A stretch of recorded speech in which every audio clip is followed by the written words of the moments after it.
conflit de Katanga, c'est un vieux conflit qui date de 1913. Avant que vous tous ici vous soyez nés. Hein? Parce que ni moi-même, je n'étais pas là non plus. Et c'était même avant la Première Guerre mondiale et avant la Deuxième Guerre mondiale. Alors, qu'est-ce qui arrive vers ces années-là, 1910? C'est au moment où le roi Léopold II venait de vendre, disons, le Congo au Royaume de Belgique. Alors, les colons commençaient à venir, y compris, disons.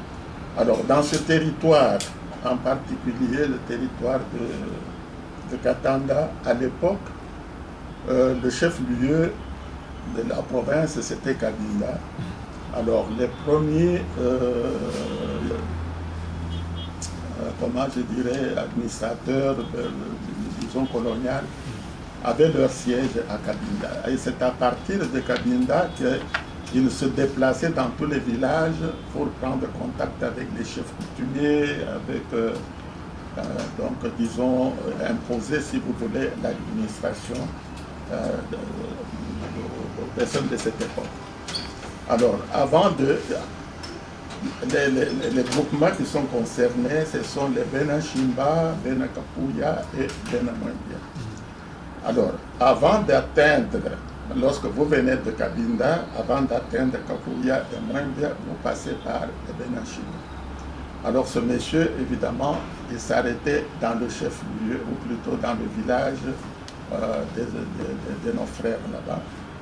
Mais comme le chef coutumier avait, en fait, je crois qu'il avait aussi des ambitions expansionnistes, eh bien, il bourrait le monsieur avec des idées qui n'étaient pas correctes.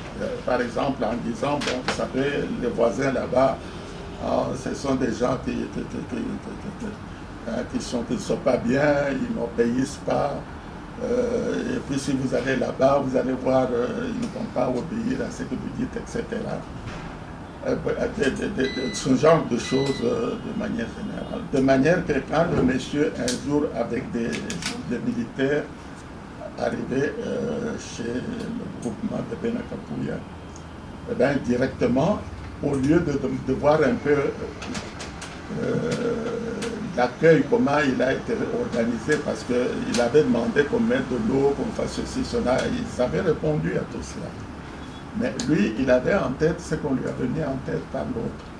De telle manière qu'à un moment donné, vous savez, il parlait français, tandis que les autres là-bas, il fallait peut-être, disons, un interprète. Alors, il s'est permis de donner des coups au chef coutumier, en présence de ses femmes, de ses enfants, etc. Alors, les villageois ne pouvaient pas, évidemment, accepter qu'un monsieur qui vient tout juste d'arriver se comporte de cette manière. Alors, ils ont commencé à réagir de manière que le monsieur a tiré même, parce qu'il avait des fusils, il avait tiré sur certaines personnes, je ne sais pas combien de personnes il avait tuées. Mais à un moment donné, les villageois ont continué à affluer de telle manière qu'il a eu peur et il s'est enfui à vélo. Alors, arrivé évidemment à Kabinda, qui était le siège de toute chose, eh bien, là, il s'est organisé comme une armée pour pouvoir venir, si vous voulez, punir les personnes qu'il avait agressées. C'est ainsi, à partir de ce moment-là, qu'il a dispersé les gens, les Benakapuya. Ils ont quitté leur village, envoyé dans d'autres coins. Et puis le Benamwembia, la même chose, etc. Donc de telle manière que cette situation a perduré pendant toute la période coloniale jusqu'en 1960. Arrivé en 1960, 61, 62, si je ne m'abuse, eh ben, le gouvernement provincial, et à l'époque c'était le président du gouvernement provincial, c'était M. Ngalola Joseph, et il avait son gouvernement, etc. Et ils se sont penchés évidemment sur le dossier parce que ces gens venaient quand même se plaindre que nous voulons rentrer sur nos terres parce qu'on a été ainsi de suite. Alors eux aussi,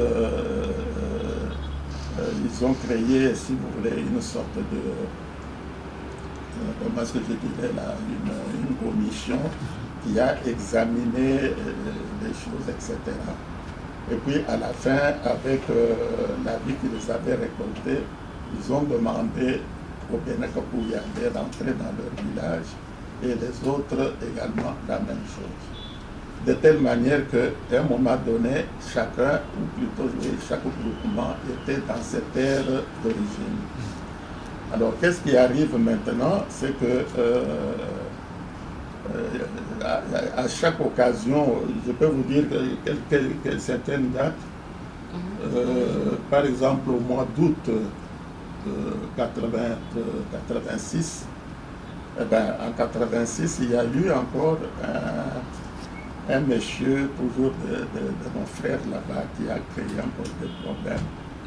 Et alors, chaque fois, c'est toujours des personnes qui fuient leur village, qui abandonnent leur maison.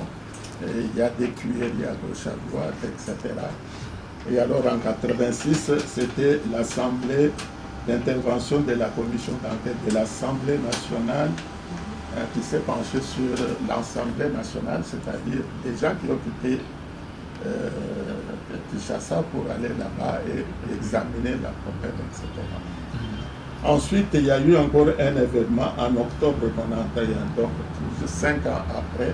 C'est toujours encore un autre monsieur qui lui avait aussi des idées et qui est venu en fin de compte créer encore des troubles là-bas. Donc mettre dans la tête de ses frères que les terres qui sont occupées par tel et tel, etc., c'est à eux, ainsi de suite.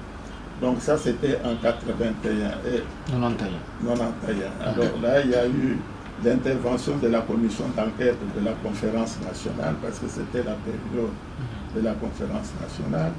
Il y a eu l'intervention du gouvernement de Léon Kengo-Ndondo qui a envoyé des émissaires là-bas.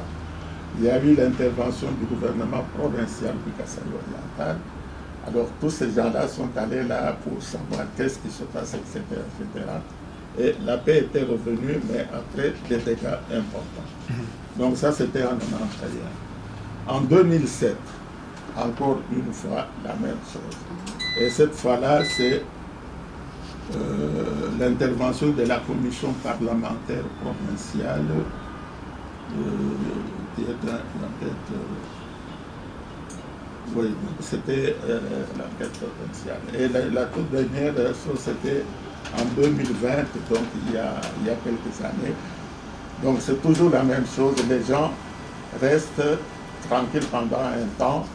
Lorsque il arrive un événement, c'est-à-dire par exemple en 2020, c'était quelqu'un qui était ambitieux, qui voulait devenir député provincial et qui a dit à ses frères que si vous me donnez confiance, moi, dès que je suis député provincial, ben, je ferai tout pour faire partir ces gens de nos terres, etc. Mais de quelle terre, on ne sait pas de quoi il s'agit. Donc finalement, ça a été un peu résolu, mais c'est toujours plusieurs huttes brûlées, des personnes qui restent en dehors pendant des mois, etc. Et puis après, on fait une sorte de réconciliation, et ainsi de suite. Donc depuis 1913, il y a au moins 5 ou 6 événements majeurs où les gens étaient obligés de quitter leur village. Voilà. Et pourtant, disons, ce problème a été réglé officiellement au niveau d'abord d'une ordonnance présidentielle, parce que Mobutu avait signé une ordonnance où tout le monde pouvait habiter au Congo, n'importe où, etc. Et il y a même une disposition de la Constitution qui permet à n'importe quel Congolais de vivre là où il est. Alors, quand quelqu'un vit quelque part pendant des années, et puis vous venez lui dire que non, vous n'êtes pas sur votre terre, ça, il y a encore une disposition constitutionnelle qui prévoit ce genre de choses, etc. Mais les gens s'en fichent tellement. Voilà. Parce qu'il y a toujours des politiciens qui sont derrière, qui essaient d'influencer. Alors, lorsqu'on me parle aujourd'hui, disons, de cette carrière, cimenterie, qui est d'ailleurs une cimenterie très attendue, Parce que ça peut, si vous voulez aider la région, ça peut aider la province. Mais il y a un problème majeur, c'est que sur la terre qui est prévue pour où se trouvent ces carrières, eh ben, ce sont un des villages occupés par justement les personnes qui sont concernées dans ce dossier. Alors on peut se demander quelles sont les mesures que le gouvernement a prises. Parce que vous savez que quand il y a une carrière quelque part, eh ben, ce sont des trancres, des tracteurs qui creusent. Ils peuvent creuser à 1 mètre, tout comme ils peuvent aller à 10 mètres, ils doivent vous progresser. Donc il n'y a personne qui va rester avec sa lutte là où il y a des travaux, etc. Vous allez à Luka, là où il y a une cimenterie, la carrière là, de la cimenterie, personne jusqu'à aujourd'hui n'y habite depuis des années parce qu'elle n'est pas habitable. La Miban Boujima est la même chose. Vous avez des kilomètres carrés de terre, n'est-ce pas, inhabitées parce que pour y habiter, il faut débourser beaucoup d'argent, etc. Alors ici, on va créer la même situation. Les autorités, qu'est-ce qu'ils ont prévu comme moyen pour pouvoir éviter d'autres conflits? Éviter d'autres conflits ou je ne sais pas. Vous pouvez toujours demander aux gens de se déplacer, d'aller. Mais vous savez qu'un village qui vit quelque part depuis des années, ils ont leur terre pour cultiver, ils ont tout est déséquilibré parce qu'eux aussi, ils vont essayer de trouver des moyens de vivre, d'avoir quelques, disons, arts de terre pour le faire.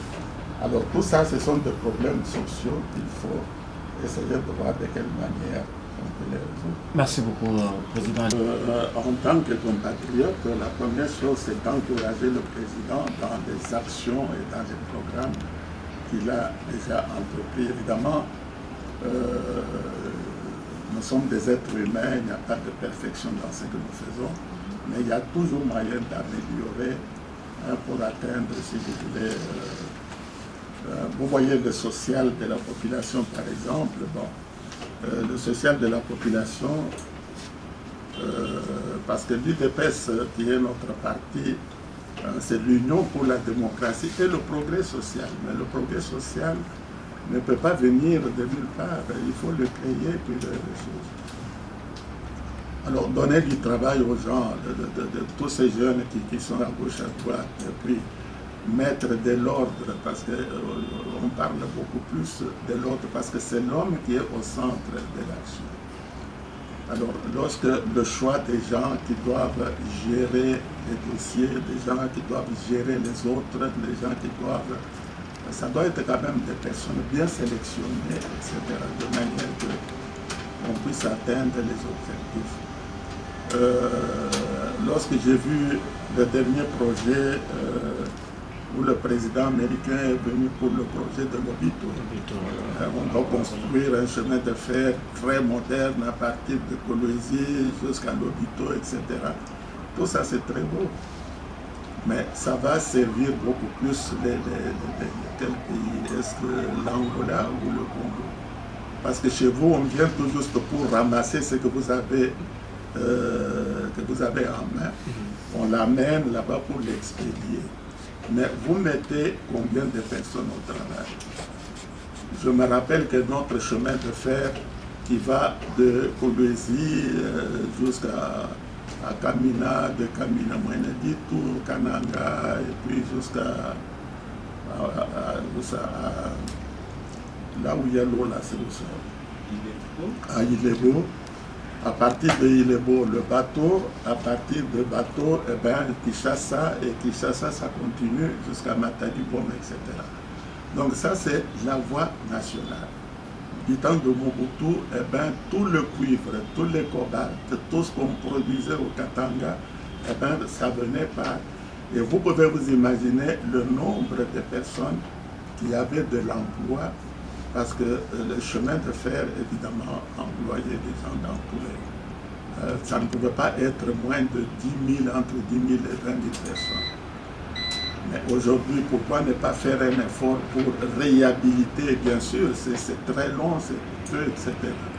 Mais du moins, c'est un travail qu'on fait à long terme, parce que le développement du pays, ce n'est pas seulement demain et après-demain, mais il faut voir les résultats. Et c'est comme ça que Mobutu avait réfléchi à l'époque. Et il y a aussi un autre avantage, c'est que à l'heure actuelle, à l'époque de Mobutu, il y avait la Gécamine était la seule société qui gérait les choses. Mais aujourd'hui, au Katanga, on parle de plusieurs, peut-être des centaines de sociétés qui se sont accaparées de terres, sans parler évidemment de carrés miniers, etc.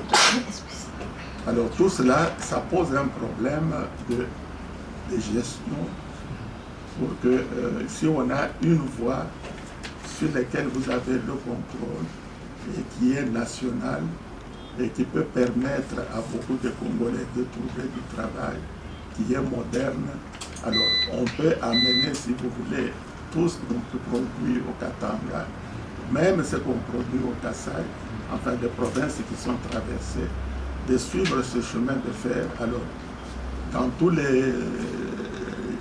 il faut des personnes pour entretenir et pour gérer, pour ceci, cela, et c'est des centaines et des centaines, peut-être des dizaines de milliers de personnes à qui on peut donner du travail. Alors, si à partir de Kinshasa, vous avez la même chose qui descend jusque, disons, au Bas-Congo, eh bien, c'est encore, parce qu'aujourd'hui, par exemple, ce chemin de fer, je ne sais pas s'il est encore opérationnel, mais je ne suis pas très sûr, etc.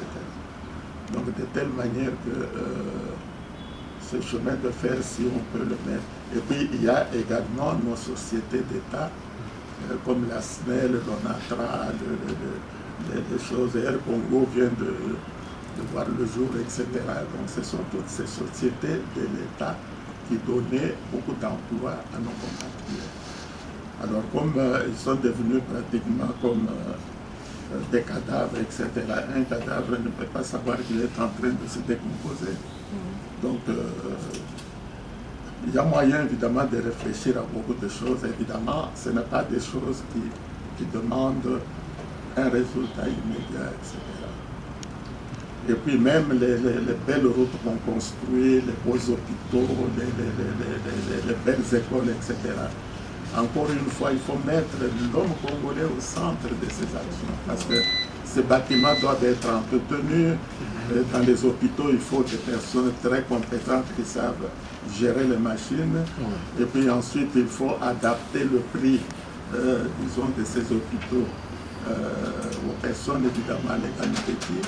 Alors tout cela, c'est autant de problèmes qui demandent qu'on investit beaucoup dans un projet, mais comment est-ce que ce projet peut servir à la nation à court, à moyen et à long terme? Alexis Mutangangoimana, la presse vous dit merci. C'est moi qui vous remercie d'être venu.